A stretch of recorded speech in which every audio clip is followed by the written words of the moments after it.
Welcome to my Hebrew channel, Miel Baraikan. I'm doing a study today on the word light, or. Okay.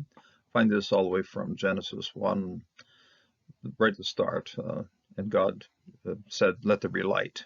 Vayomer Elohim Yehi Or Vahi Or. Very key word for, even before you start making any kind of things, he brought light on what was happening on the earth. The Spirit of the Lord was hovering over the face of the deep, over the darkness of the deep, over the Hoshek. Hoshek is mentioned first because the world is dark all by itself, but then the light shines on it. So the Lord is our source of light. Or, okay? This is what we have. And we'll get into the study of Or. Very interesting, tremendous and very interesting connection also with the New Testament. So we'll get into it. Like I said here in Genesis 1 verse 3, Vayomer Elohim Yehi Or Vahi Or. And then God said, let there be. Okay, Yehi, this is bring into existence. This is the prefix form of Haya. So you have the Hey Yod with the root, and then you have the second Hey, which has been lost. Usually, quite often disappears. But then the first Yod here, it makes that a third person verb, then it, then let it be. Okay, so this is sense cohortatory, in other words, make it happen. Okay, he's telling himself, make it happen. Vayomer Elohim Yehi Or, okay, let there be light. Vayihi Or, and then as a result of this saying this, there was light. This is the very same verb, but this time we have a vav on the front, so it turns it into a narration or just a consequence or a sequence. In other words, this one is telling us it has to happen. This one's saying it happened. It became, okay, it happened, okay. It must happen, happened, okay. Come into existence, came into existence. Let there be, okay. And the word be and was, good ways of translating them. In translations, often we kind of lose the connection between this one and this one, but they are the same verb. Just one is, in a sense of make it happen. The other one is saying it did happen. So, Vayomer Elohim Yehi Or Vehi Or, light. In the Septuagint, it's phos. Okay, phos, same word that we would find in phosphorus or something like that, something that makes light. Phos. Okay, so I have an interesting passage here, Menorat, and that is the lampstand. Okay, now this is, you don't see the aleph anymore. You do have the holam resh, okay, menorah, menorat. Okay, this is the construct form of menorah, so menorat. And he said to me, what do you see, Mataroi? What do you see? And I said, I see, behold, lampstand all of gold, with a bowl on the top of it, and 7 lamps on it, with 7 lips on each of the lamps that are on the top of it. Vayomer Eli, and he said to me, Ma, which or what? Ata, you, Roe, are seeing. This is a participle. What are you seeing? This is the way modern Hebrew would do it. Okay, what are you seeing? Roe. Okay, Ata Roe, and you are seeing. What are you seeing? And now we have a Kativ Kare. Kativ is over here. The written and the Kare is over here. And when you compare these two, the most obvious difference is that the yod has been suppressed right here. So in the kare, this yod, the Masoretes consider this yod to be extra. Now, they weren't going to just scratch it out. They're going to leave it in as a kativ, but they want you to read it as a kare. And then take the vowel pointing you have over here, Omer. Okay, and take that vowel pointing and use it on this one, okay? Omer. So the vowel pointing of your kare will be on the kativ, and you just take that thing here, you go Omer, okay? Omer, okay?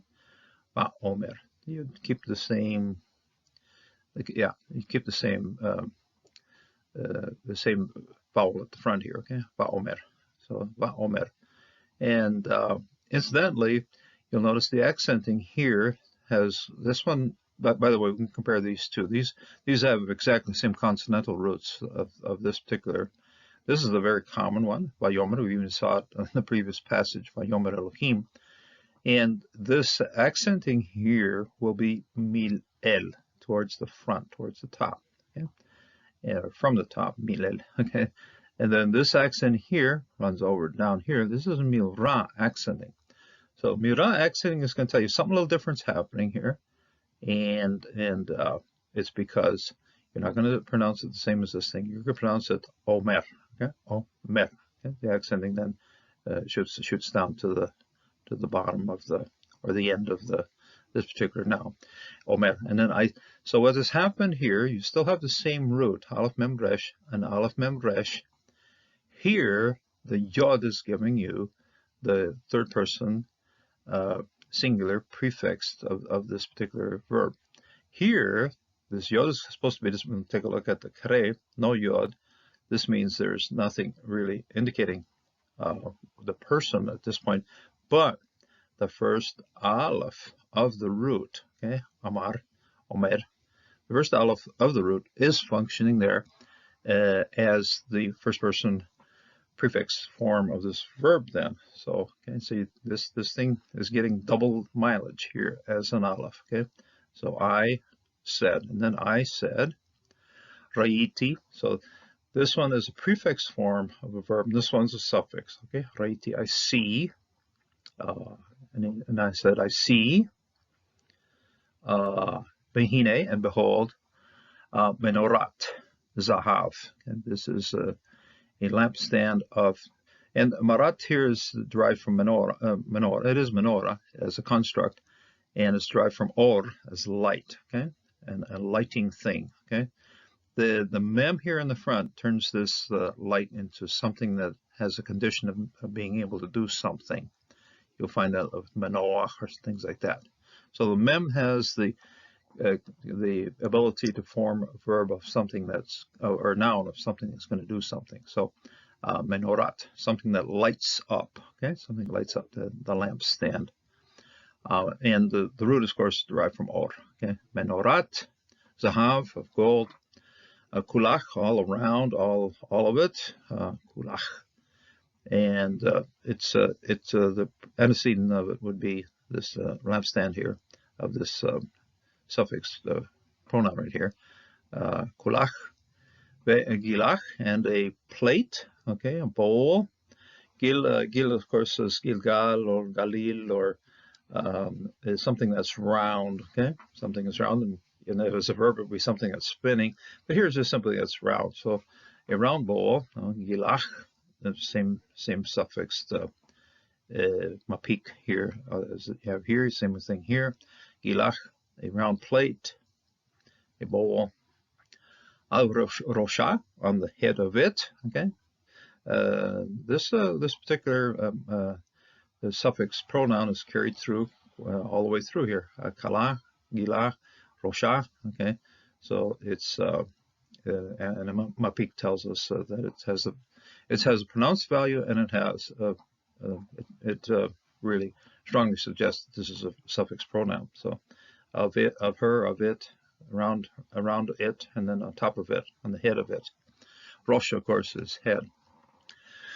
Sheva, okay, and then 7. Okay, no mapik here because this is part of the root of 7. Okay, Sheva, ne rota, and then this one incidentally could have gone the same way with the mapik because it does the same function here, but the lights of her. But this one is incidentally, this one's the lights, okay, the lamps. So this is the lampstand, the thing that makes the light, and this is the norata. These are the lamps. Okay? This is a construct plural of nor. Okay, norate. Okay, the lights of lamps of her. Ela, on it, same thing here again, on it. Sheva, again 7. Sheva, 7 and 7, okay. Musakot, this would be lips to each lamp, okay. The norot, to each lamp. So you got, you can follow this nun all the way through here, follow the holum. This one's a complete holum, this one's a normal holum, complete holum. Follow the resh, okay, resh is in here, and then follow the tau, will be here as well. So these are all somewhat connected. They're somewhat different things, though. This one's the lamp stand. These are the lamps. This is the lamp, each lamp. And so, yeah, of it. So this one has a suffix. This has no suffix pronoun on it. So, le norot, okay, as the lamp. Asher, which are al rosha, which are on the head of it. So same word as this one, al rosha. So you had the plates on the head of it, and then the lamps on the head of it as well, on top of it, okay, on its head, rosha. So there we have or, the lighting thing, as a menorah, menorot, norotai, norat, norot, and then these are all in reference to some form. Lampstand, lamps, lamp, and so forth, lamps. So Zechariah 4 verse 11, this is another question that the Lord makes to him. And incidentally, in this one, we do see the way it should have been in the previous verse in terms of the formation of first person Omar. Okay? And accenting here, of course, is milvra.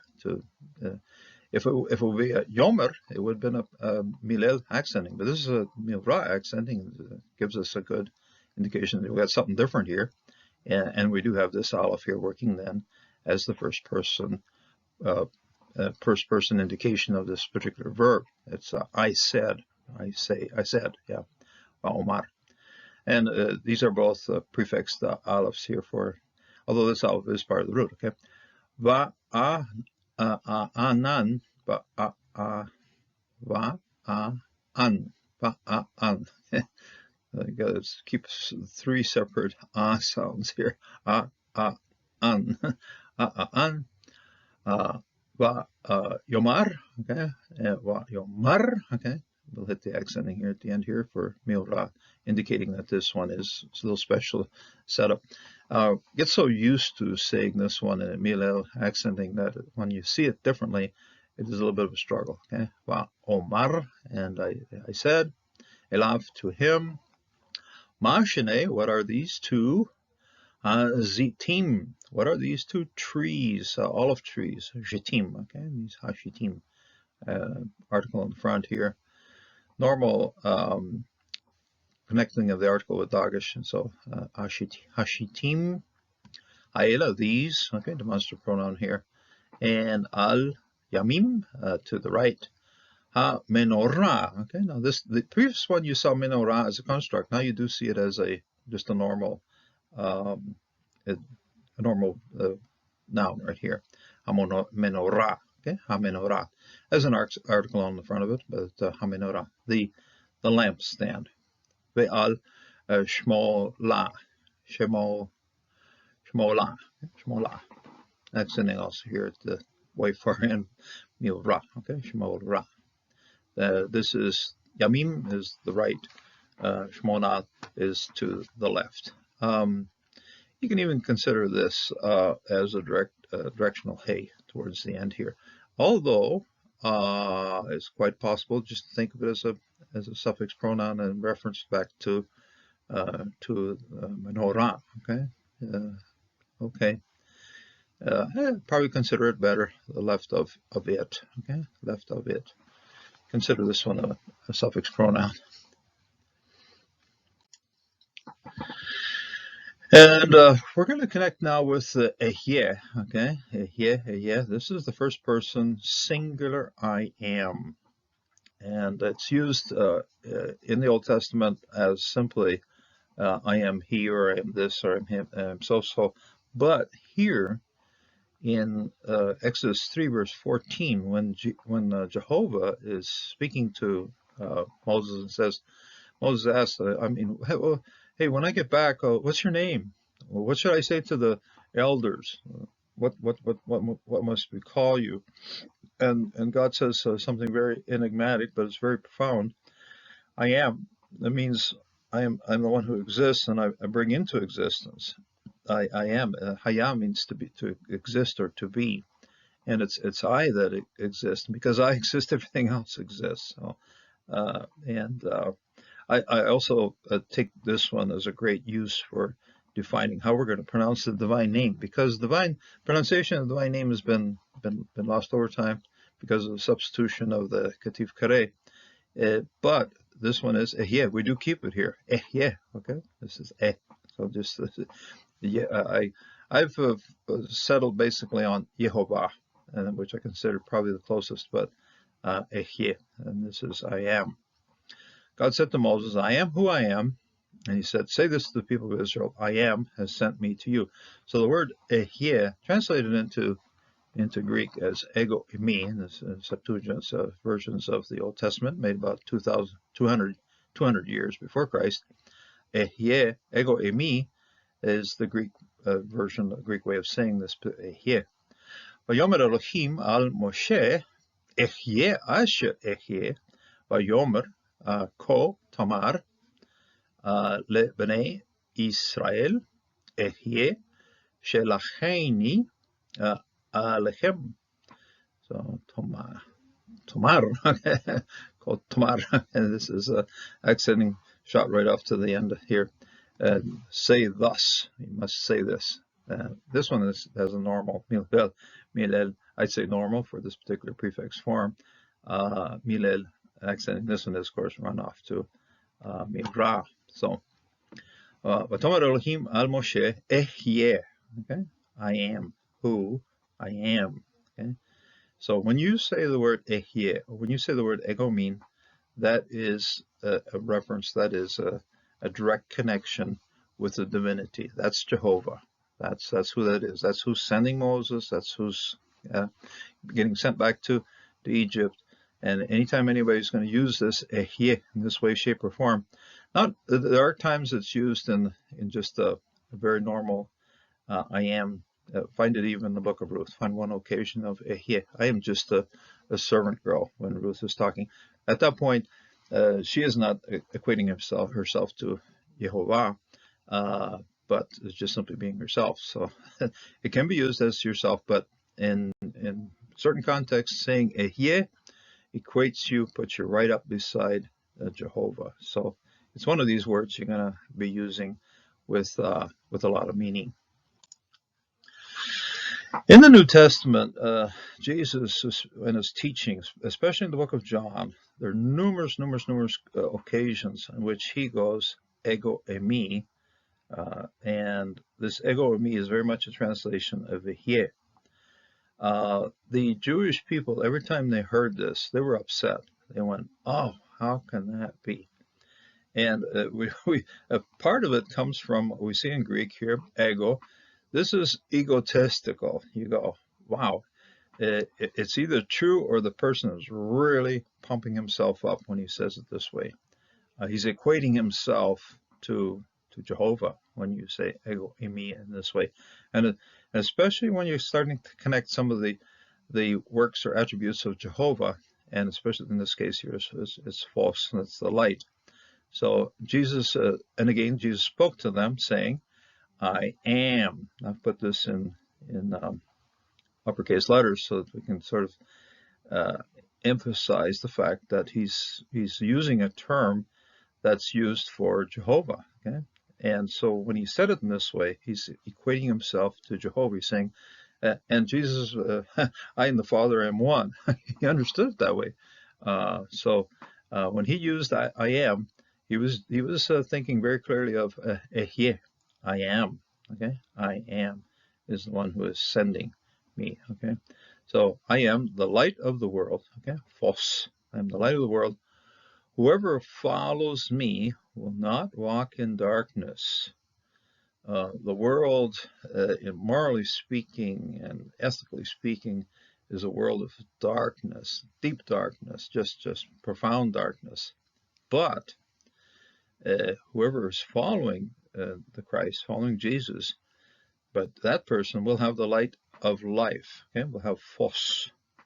They'll be able to see their way. They'll be able to walk. They'll be able to have a clear concept of what to do. They'll be able to go forward in a correct path.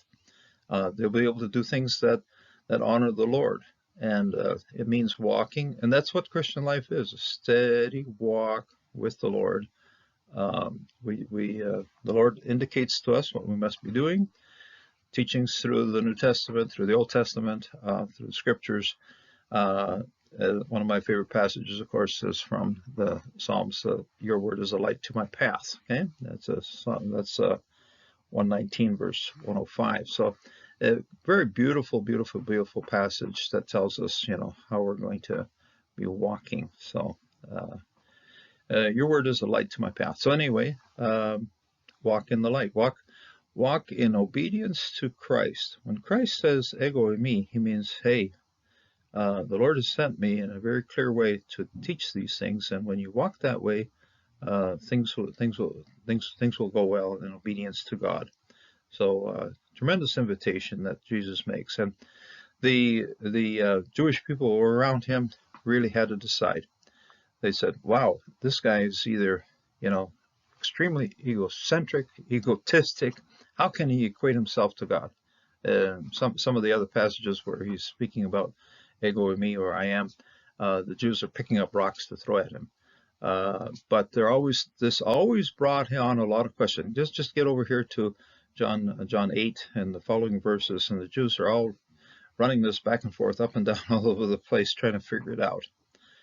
Jesus said, "I am the light."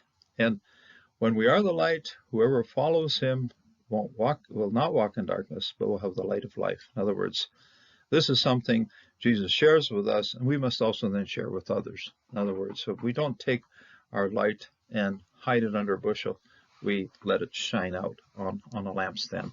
The lights that are on the lampstand that Zechariah was mentioning too, they have to stay lit. They have to be light in the world. Because this world of darkness, many evil things happening, many things that, humanly speaking, have no solution. But the Lord most certainly wants to let his light shine, and is inviting us also to let our light shine in this world. So let your light shine. May this be a blessing for you as you consider what Jesus is telling us. He's saying, Jehovah brought us light. Now I bring you light as well. And I'm shining in this world. You also must shine in this world with the message of the gospel. So let your light shine, and may you go forward with a beautiful lighted pathway that the Lord is giving to us. May God bless and God strengthen you today.